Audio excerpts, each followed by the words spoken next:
Hello and welcome back to StringBlue.com. In this lecture, we're going to learn about the string interpolation. Okay, so before we try to understand why we need string interpolation or what string interpolation is, we need to understand what happens when you do not do string interpolation. Okay, let's give an example here in this method. Here, I've got this customer name, string variable, age variable, integer age variable, street name, string variable, city, state, country, and zip code. So if I want to print out all this string as well as this integer variable in one line, right?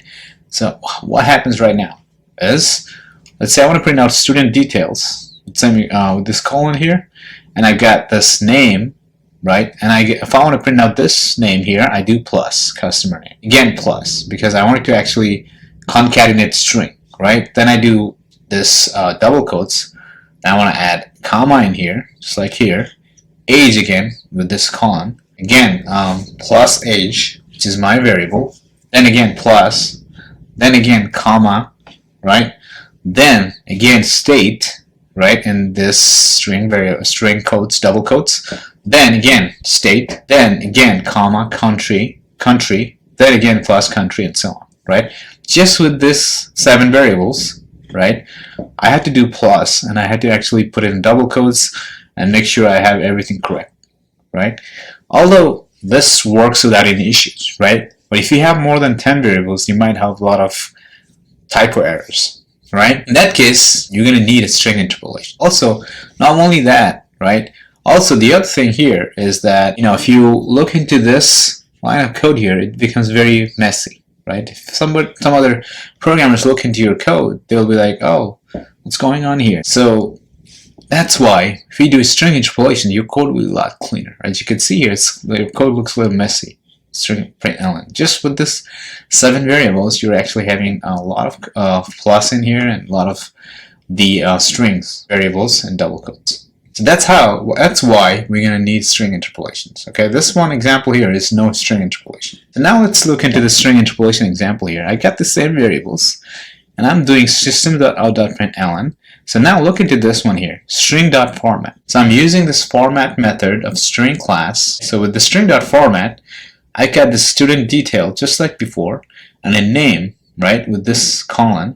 And here, now I want to actually print out this customer name, right? So I'm actually saying, okay, just put this, what do you call this, percentage sign, S. It means that I'm actually referring to this one here. Then I got age. Okay, this is an all-in-one double quotes. I got this double quotes in here, you can see, and I got this age, right, which is in here. And since this age is an integer, you have to actually put this percentage sign D. So you're actually referencing this one to this one here. And the third one here, address, is again string. So you're going to do percentage S. It's actually referring to this one here. And same thing, city. This is also a string variable. So you're going to put percentage S. State, same thing. Country, same thing. And zip code, same thing. The only reason we have a plus in here is because it was it did not fit in the single line. That's why it has this plus, right? But compared to this previous code here, it looks a lot cleaner, right? And also it's 2 line of code in here. So basically what you're doing here is whatever string you want, I want to print out this name, right? You do name with this colon, and this, since it's a string, you do percentage S. Same thing with this integer variable. It's an integer, so you're going to put percentage D. If it was a floating, you're going to do percentage F. Since address, city, state, country, and zip code are all string, you're going to put this percentage S. So now, once you have this all in double quotes, you're going to actually put your variable one by one. This customer name is for this one here. So it's an order. Okay, this age is for this one here. Street name is for this one here. So this city is from this one here. And state is for that one. Country is for that one. Zip code is for that. So make sure you got this in good order. So if you do not have an order, it's going to throw an error.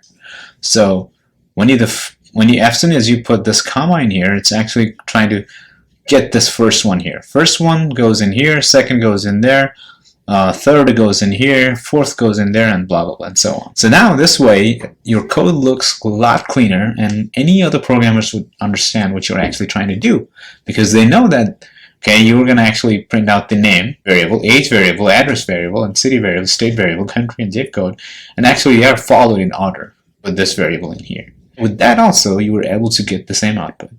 So that's how you can actually create the string output in a very nice format using string interpolation. Now, since we understand what string interpolation is, now it's time for us to jump into our IntelliJ and write some code, and we can use string interpolation to demonstrate how it works. I'm actually going to go back to our IntelliJ, and I'm actually going to create a new Java class here. I'm going to say string interpolation, and in here, just like before, I'm actually going to do static void main string. Alright, so I'm actually going to create all the variables just like before. This customer name, I'm actually going to do the same, Kevin. Okay, string street name, let's say 4131 California Avenue, and int age equal, let's say 35.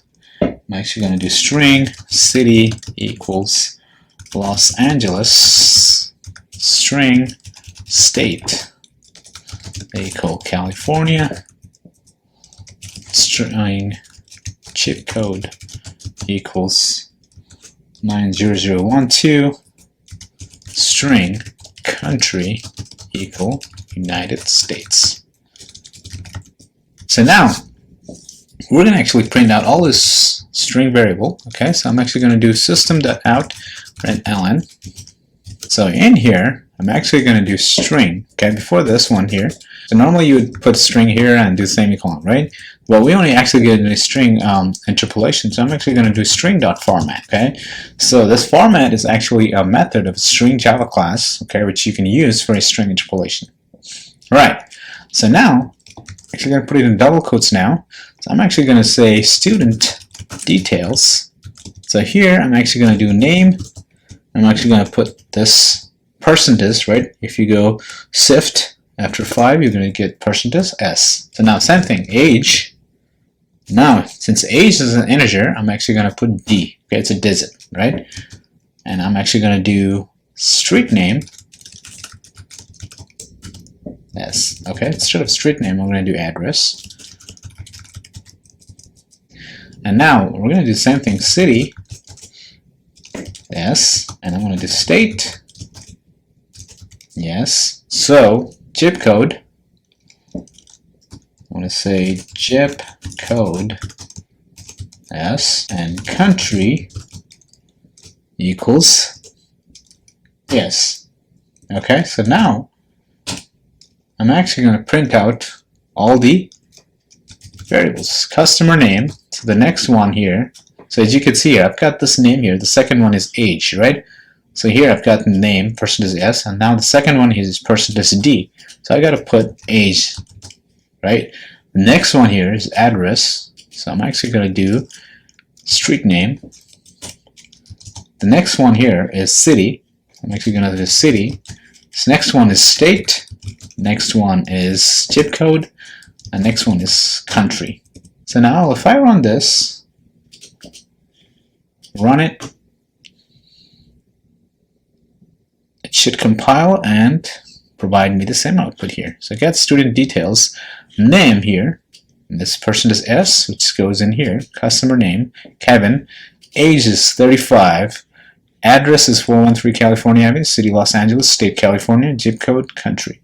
So you can see here, I was able to print in 2-line this string interpolations. Now, when you do string.format, right, you got this 2 parentheses, so always don't forget to close the parentheses. You got 2 parentheses here at the end, because you got 1 parenthesis here, 1 parenthesis here. So that's how you can actually use string interpolations and actually print out the string. If you have to print out a lot of strings in one line, so you could use string interpolations and have a nice, very clean code. That's how you actually do in your real-time projects as well. Alright, so that's it for this lecture. I'll see you guys in our next lecture.